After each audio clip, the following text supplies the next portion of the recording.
आपण हे सगळं जान्हवी बद्दलच बोलतोय ना? म्हणजे काय इंदू वहिनी? जान्हवीची आई येऊन 51 लाखाचा चेक घेऊन गेली असं सांगते ती. आता एवढी मोठी गोष्ट जान्हवीच्या संमतीशिवाय झाली असेल. तेच तर ना बेबी वंस, तेच तर काही कळत नाहीये.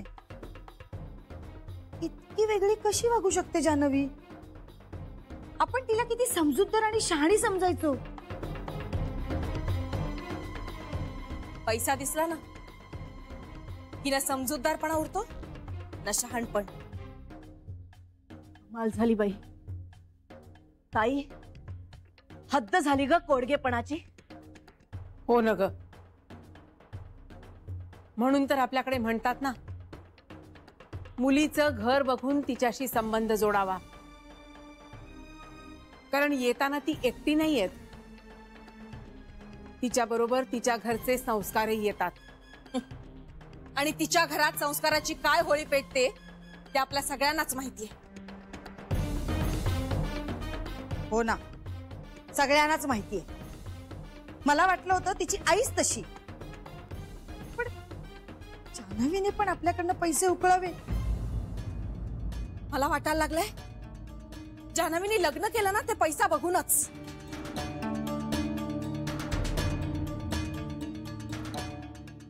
तो अनिल काय म्हणाला होता आठवतंय?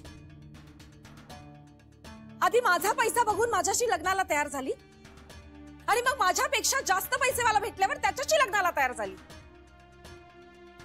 मला आता त्याचं पटतंय. ती भयानक आहे सगळं. लग्नाच्या बाजारात अशा गोष्टी घडतात हे ऐकलं होतं मी. वधूवर सूचक मंडळात ही जोखीम असते. कुणी कुणाला फसवत तर नाहीये ना, ही माझी जबाबदारी आहे असं वाटायचं मला. पण आपल्या घरात हे असं काही घडेल असं वाटलंच नव्हतं ग. जान्हवी अशी वागेल असं आपल्यापैकी कुणाला तरी वाटलं होतं का? मला तर एवढा मोठा धक्का बसला ना तो चेक बघून. मला त्या क्षणी कळतच नव्हतं की आता राग करावा का कीव करावी त्यांची. कीव कसली? रागच करावा. कीव करण्यासारखं आहे काय? तिची आई इथे येऊन जे काय बोलली ते काय कीव करण्यासारखं होतं? बेबी, अगं आपल्या मुलाच्या काळजीपोटी बोलली असेल ती. मग आता त्या मायलेकी कुणाच्या काळजीपोटी पैसे मागतायत? त्याच्या का स्वतःच्या? मला वाटतं की श्रीनं द्यायला नको होता तो चेक. हो ना, त्या काहीही मागतील. यानं नको का स्वतःच्या मनावर ताबा ठेवायला? नाहीतर काय, एवढा काय पुळका तिचा. येऊ देत आता श्रीला घरी. अपात्रदान का केलंस हे स्पष्टच विचारूया आज त्याला.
आई, तू हा चेक का घेतलास?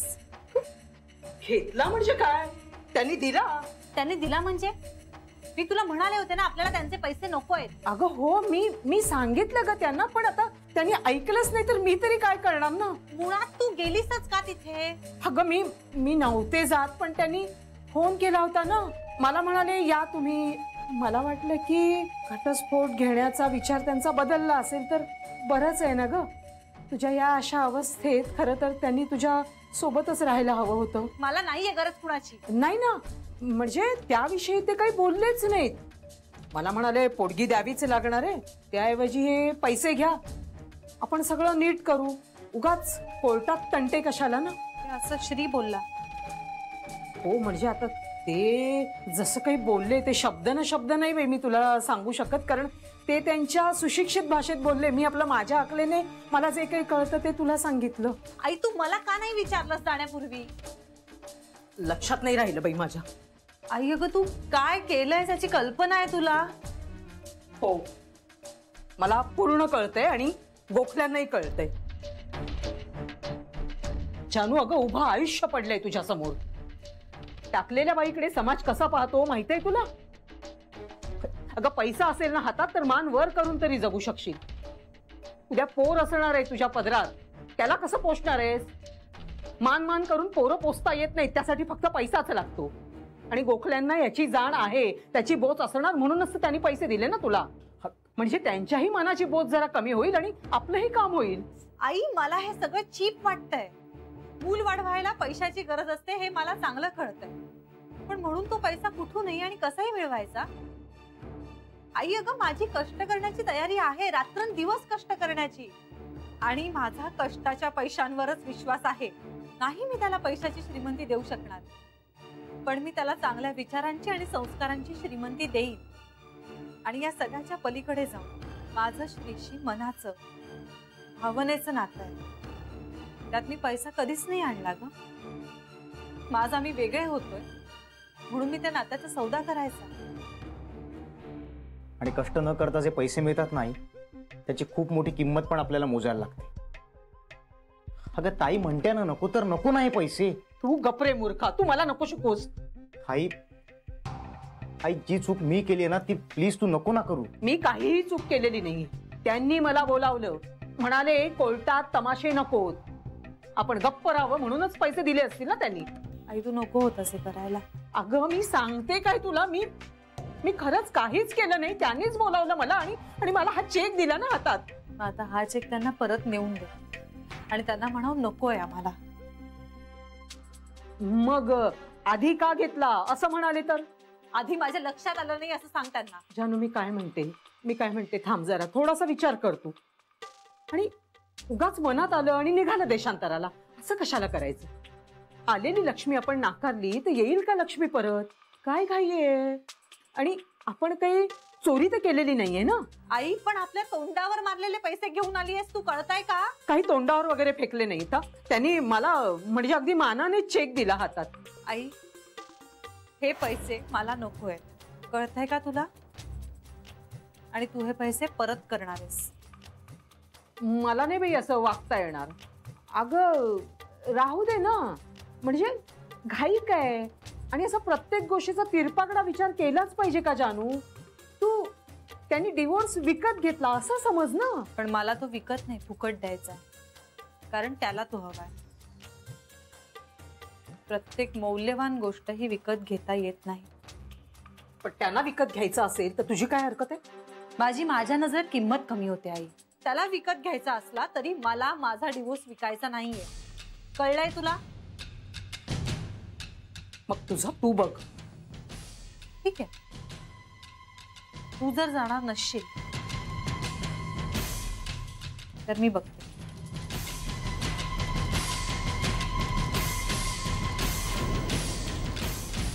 आई म्हणत होत्या ना ते आत्ता पटतंय. त्या तेव्हाच म्हणत होत्या या मुलीशी लग्न करू नको म्हणून. हो ना, तेव्हाच म्हणत होत्या. ती आई, तो भाऊ आणि ही शेवटी राहतात एकाच छताखाली ना. वाढ नाही पण गुण तर लागणारच. हो ना, सगळे एकापेक्षा एक विक्षिप्त आहेत. नाही पण या सगळ्यावर विश्वास बसणं खूप कठीण आहे. हो ना, जान्हवीकडून ही अपेक्षा नव्हती. पण तू असं का केलं श्री? सारखं आपणच का नरमाईचं धोरण घ्यायचं? काय झालं असतं? कोर्टात गेले असते ना ते. मग जाऊ दे की, करू दे त्यांनाही कष्ट. हे म्हणजे त्यांच्या तोंडातनं शब्द बाहेर पडायचा अवकाश आणि तू झेलाला उभाच आहेस असं वाटतं त्यांना. आणि श्री ही थोडी थोडकी रक्कम आहे का रे? 51 लाख रुपये? मला आश्चर्य वाटतं त्या बाईचा ना हात जराही थरथरला कसा नाही तो चेक उचलताना. श्री, ऐकतोस ना? हो ऐकतोय मी, पण आता या सगळ्यावरती विचार करून काय होणार आहे? जे झालं ते झालं, आता नका बोलू प्लीज. तू आम्हालाच काय गप्प करतोयस रे? हा, काय चुकीचं बोललो आम्ही? अरे शरम वाटली पाहिजे त्या लोकांना. वाटेल ते मागतायत ते, आणि तू आपला देश सुटलायस. का दिलेस तू तिला एवढे पैसे? मी पैसे दिले कारण मी मूर्ख आहे. माझ्या मूर्खपणाची किंमत चुकवली मी, असं समजा हवं तर. श्री, अरे नवरा बायकोचं नातं होतं ना तुमचं. आपल्या वागण्याची किंमत कसली चुकवताय? होतं आई, तू होतं म्हणालीस राईट? आई, दोन माणसांमध्ये एकतर नातं असू शकतं किंवा व्यवहार असू शकतो. दोन्ही गोष्टी एकत्र नाही असू शकत. आणि आमचं नातं संपलंय आता. आमच्यात फक्त एक व्यवहार उरलाय, कोरडा व्यवहार. अरे पण तू एक चांगला बिझनेसमन आहेस. व्यवहार करताना सुद्धा तू जे देतोस त्याच्या मोबदल्यात तुला काय मिळतं याचा विचार नको का करायला? मी चांगला बिझनेसमन आहेच. हे इतकं चांगलं बिझनेस डील मला आणखीन कुठे मिळणार होतं? म्हणजे मी प्रेम केलंय जान्हवीवर. खरं मनापासून प्रेम केलंय. मी ठरवून सुद्धा तिला विसरू शकलो नसतो. मला ना मानसिक त्रास झाला असता. कदाचित हे सगळं विसरण्यासाठी मला एखाद्या काउन्सिलरची मदत वगैरे घ्यावी लागली असती. पण आता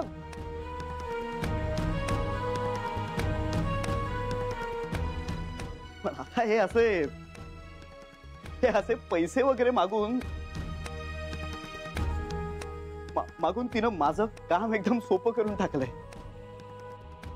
आता मला तिला माझ्या आयुष्यातून आणि माझ्या मनातून दूर करण्यासाठी फार काही वेगळे कष्ट नाही घ्यावे लागणार. कदाचित जे 1000 काउन्सिलर्सना जमलं नसतं ना, ते तिच्या एका छोट्याशा कृतीनं केलं. मोकळा होतोय मनानं तिच्यापासून. आणि या सगळ्याची किंमत किती? 51 लाख रुपये.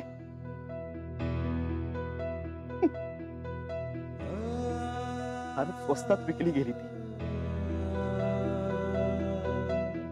तिला माझ्या आयुष्यातली तिची किंमत कळलीच नव्हती कधी.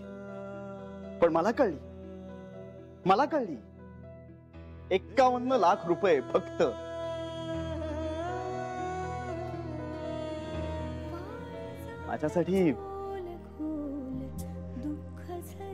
माझ्यासाठी फारच स्वस्त ठरला हा भावनिक सौदा.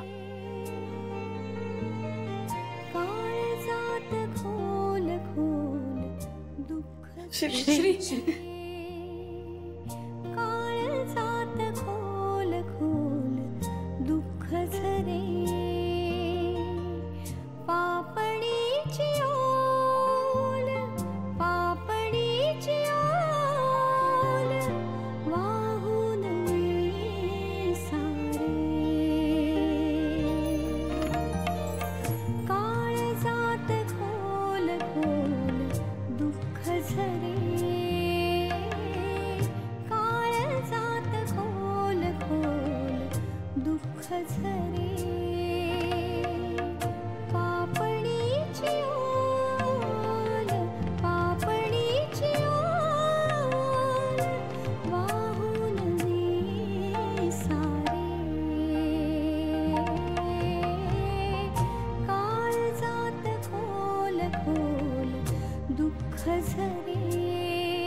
हा डिवोर्सची किंमत मोजतोय.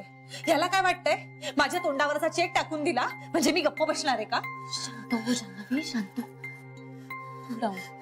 गीता तू सांग ना मला, तू किती वर्ष ओळखतेस ग मला? मी अशी आहे, ही अशी किंमत केली आहे त्याने माझी.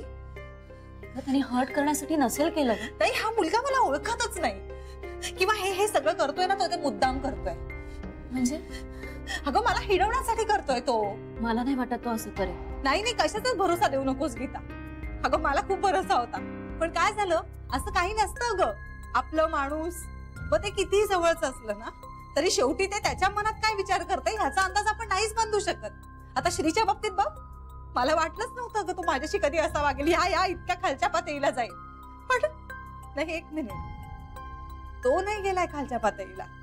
त्याच्या आयुष्यात माझी पातळी किती खाली आहे हे त्याने दाखवून दिलंय. तू जरा ओव्हर रिॲक्ट होतेस जान्हवी. ओव्हर रिॲक्ट होते मी गीता, हे सगळं पाहिल्यावर पण तुला हेच म्हणायचंय?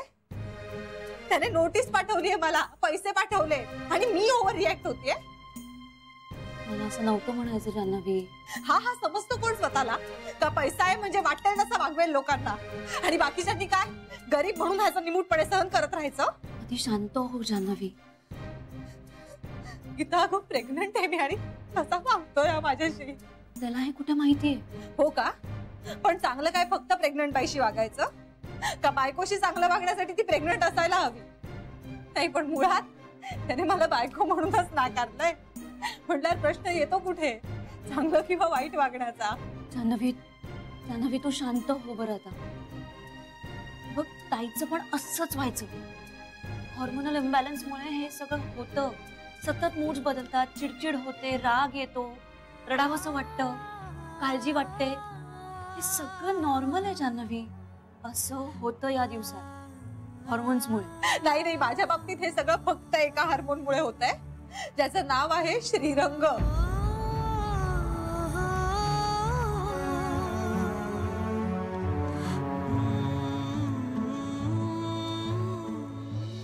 सांग तुझ्या मैत्रिणीला. माझी मैत्रीण तुझी कोणीतरी आहे. होती. तुमचा अजून डिवोर्स नाही झालाय. अरे मनानं ऑलरेडी वेगळं झालं आम्ही. इतकं सोपं असतं? तू हा प्रश्न तुझ्या मैत्रिणीला विचार ना. श्री ऐक ना, तू एकदा बोल ना जान्हवीशी प्लीज. अरे खूप वेळा बोललो, खूप ट्राय केला मी, अनेक फोन्स केले मी तिला, त्याचं उत्तर दिलं नाही तिने. मी तिला मेसेजेस केले, त्यालाही उत्तर दिलं नाही. मला तिला भेटायचं होतं पण मला ती भेटली नाही, म्हणून मी तिच्या घरी गेलो, तिथेही भेटली नाही. उभं आलाय तिला माझ्या घरचा. मनीष हीच म्हणते ना रे, मन मोठं असलं की सारं काही सामावून घेता येतं. अरे साधी एक परिस्थिती सामावून घेता आली नाही, तीही तिच्या भावानं निर्माण केलेली. काय मोठ्या मनाच्या बाता मारते. श्री सोड ना हे सगळं. सोडलंच आहे मी सगळं, म्हणून तर निर्लज्जासारखा तिला पुन्हा पुन्हा कॉन्टॅक्ट करण्याचा प्रयत्न करतोय. पण तिला माझं तोंडही बघायचं नाहीये. मग ठीक आहे ना, ठीक आहे, मग तिला तरी सुखात राहू दे ना. तू सुखात राहू शकणार आहेस का त्याने?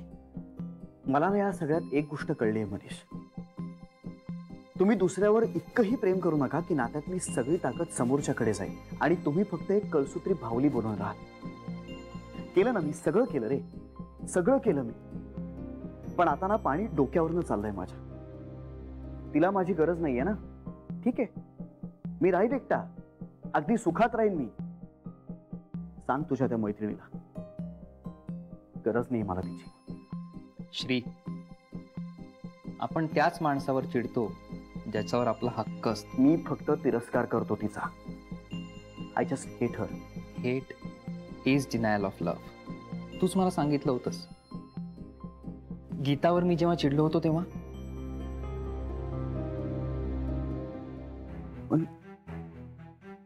काय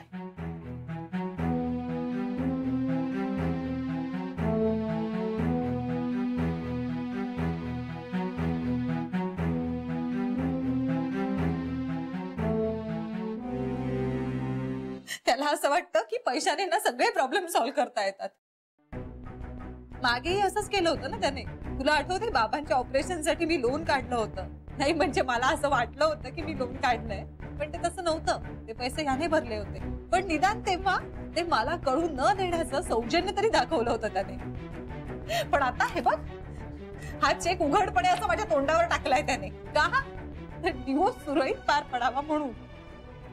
इतकी नकोशी झाले का ग मी त्याला? आणि मुळात त्याला काय वाटतं, या पैशांनी माझं तोंड बंद करणार आहे का तो? इतकी चीप समजतो मला. अरे काय डिवोर्स हवा होता ना, देणारच होते आणि कसलाही विरोध न करता देणार होते. आहे त्याला डिवोर्स देणार. सांग त्याला म्हणाव मला त्याचे पैसे नकोय. फेकून ये हा चेक त्याच्या तोंडावर. तू देशील ना गीता? हा देऊन येशील ना? अगं मी कसं देणार? का त्याला काय झालं? त्यापेक्षा तूच दे ना. नाही नाही, मला तोंडच बघायचं नाहीये त्याचं. आणि त्याने नाही घेतला तर? त्याने जर नाही घेतला ना तर तू हा चेक फाड आणि असा त्याच्या तोंडावर टाकून ये. अगं पण गीता प्लीज, तू माझ्यासाठी इतकं करणार आहेस?